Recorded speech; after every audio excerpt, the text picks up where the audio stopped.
Welcome to my channel. ఇది Karimnagar to Hyderabad highway అండి.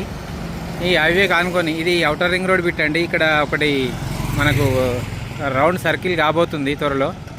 ఇటు రైట్ సైడ్ వెళ్తేనేమో చిన్నకోడూరు మండలానికి వెళ్తుందండి, లెఫ్ట్ సైడ్ పోతుందేమో మళ్ళీ వరంగల్ హైవేకి వెళ్తుంది అన్నట్టు. ఈ సర్కిల్ కాబోతుంది ఇక్కడ.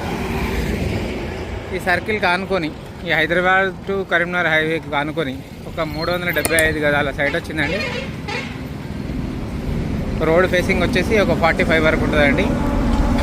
రోడ్ ఫేసింగ్ వచ్చి ఆ వెనకాల కొంచెం తగ్గుతుంది, ముందుకు ఒక 4 షట్టర్లు వేసుకోవచ్చు అండి. డైరెక్ట్ ఈ రోడ్కి 4 షట్టర్లు వేసుకోవచ్చు.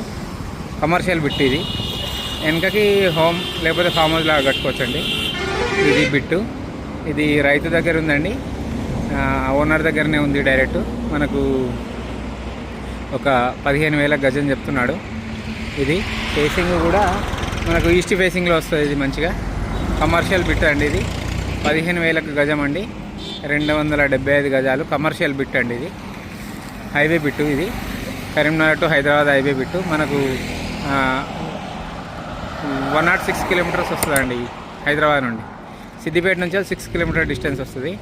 ఇటు పోతే కరీంనగర్ 60 కిలోమీటర్ డిస్టెన్స్ వస్తుందండి. ఇదేమో ఈ సర్కిల్ ఏమో outer ring road circle. Left side పోతే మళ్ళీ వరంగల్ హన్మకొండ హైవేకి వెళ్తుందండి. రైట్ సైడ్ పోతేనేమో చిన్నకోడూరు మీదుగా మళ్ళీ రామాయంపేట అటు హైవేకి వెళ్తుంది. ఇది ఇక్కడ సర్కిల్ కాబోతుంది. అటు అవుటర్ రింగ్ రోడ్ 66 ఫీట్లు ఉంటుందండి. ఇదేమో 100 ఫీట్లు ఉంటుంది. ఇది బిట్టు 275 గజాలు కమర్షియల్ బిట్టు, 15,000 గజం. చిన్నకోడూరు మండలంలో ఉంటుంది.